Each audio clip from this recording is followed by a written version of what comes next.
काल 10वीचा निकाल लागलाय. 100% गुण मिळवणाऱ्यांचं कौतुकही झालंय. विपरीत परिस्थितीमध्ये चांगले गुण मिळवणाऱ्यांच्या पाठीवरही शाबासकीची थाप पडली. एवढंच कशाला, सगळ्या विषयामध्ये 35% गुण मिळवून काठावरती पास झालेल्या सगळ्यांची देखील चर्चा झाली आहे.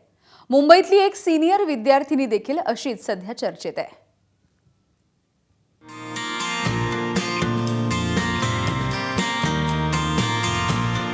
नातीनं आजीला 10वी पास झाल्याबद्दल पेढा भरवला. नात नाही, तिची आजी. 10वीची परीक्षा पास झाली आहे त्याचा हा पेढा. होय, या आहेत मुंबईच्या काळाचौकी भागात राहणाऱ्या निर्मला लोखंडे.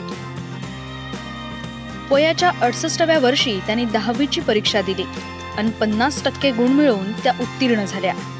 मग काय, सेलिब्रेशन तो बनता है.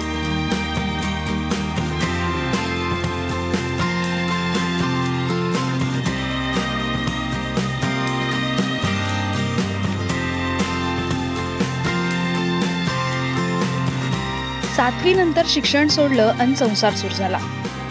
मात्र शिकण्याची, इंग्रजी शिकण्याची या आजींची जिद्द कायम होती. माझ्या आईचं घर सगळं सुशिक्षित होतं माझ्या माहेरी. पण मला काही कारण असतं, आर्थिक परिस्थिती किंवा घरची अडचण म्हणून नाही शिकता आलं. तर मला 1-2 जण असे बोललेले, आपल्या घरात सगळे सुशिक्षित आहे, तू एकटीच 7वी शिकलेली आहे. मग ते लहानपणापासून माझ्या डोक्यात पीठ बसलेलं. मग म्हटलं मी 10वी करून दाखवणार. मग काय, भरला परीक्षेचा फॉर्म, दिले पेपर आणि झाल्या पास. त्यासाठी कुटुंबातल्या प्रत्येकानं निर्मलाताईंना प्रोत्साहित केलं. सुरीनं रात्रशाळेत प्रवेश मिळवून दिला. मुलांनी आणि नातवंडांनीही आजीशी शिकवणी घेतली. आपली जिद्द आणि कुटुंबियांची साथ निर्मलाताईंनी हे यश मिळवलं. 10वी पास झाली, खूप बरं वाटलं. कारण तिची इच्छा होती लग्न झाल्यापासून की माझे भाऊ वकील आहेत वगैरे. म्हणले ना की एवढे वय झाले, आता कशाला शाळेत जायचं. नाही असं मी काय असतील ना आजूबाजूचे लोक. नाही, आजूबाजूचे बोलले, परंतु तिचं ध्येय होतं की मला 10वी पास व्हायचं आहे आणि तिने पूर्ण केलं. समजा मुलगा 10वीला पास झाला ना, तेव्हा पण एवढी खुश नव्हती झाली मी, तेवढी खुश झाली मी. मेन म्हणजे तिला इंटरेस्ट आणि तिला स्वतःला असं होतं की नाही, आता मी इंडिपेंडेंट वुमन बनणार आहे आणि मला करूनच दाखवायचं आहे. आणि मेन म्हणजे आम्ही यायचो ना पण कधी पण असं भेटायला, असंच मज्जा म्हणून.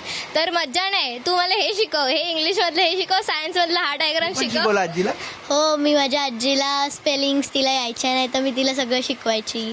2 लेटर वर्ड्स सगळं शिकवायची. कसं वाटते आता आजी 10वी पास झाली? खूप जास्त छान वाटतं, खूप छान. 10वी पास झाल्यानंतर निर्मलाताईंनी निर्धार केलाय, आता थांबायचं नाही. ते आता 11वी आणि 12वीचाही अभ्यास करणार आहेत. आता 12वीची परीक्षा तयारी करायची. हा, माझ्या नातवंडांची मागे लागले सगळे, तुला कॉलेजला जा. माझा नातू तर म्हणतो, आई 12वी नाही गेली तरी चालेल, पण 11वीला जा आणि कॉलेजचं जीवन बघ. आता कधी कॉलेजला ऍडमिशन घेतात आजी? तर त्यांच्या मनावर. कोणत्या कॉलेजला? कॉलेज ठरलंय का आजी नको? नाहीचा करते, आमचा खर्च, मासूम संस्था सगळा खर्च करते.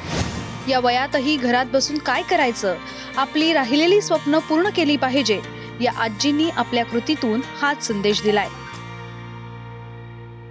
शिक्षणाला वय नसतं, आपण कधी शिकू शकतो.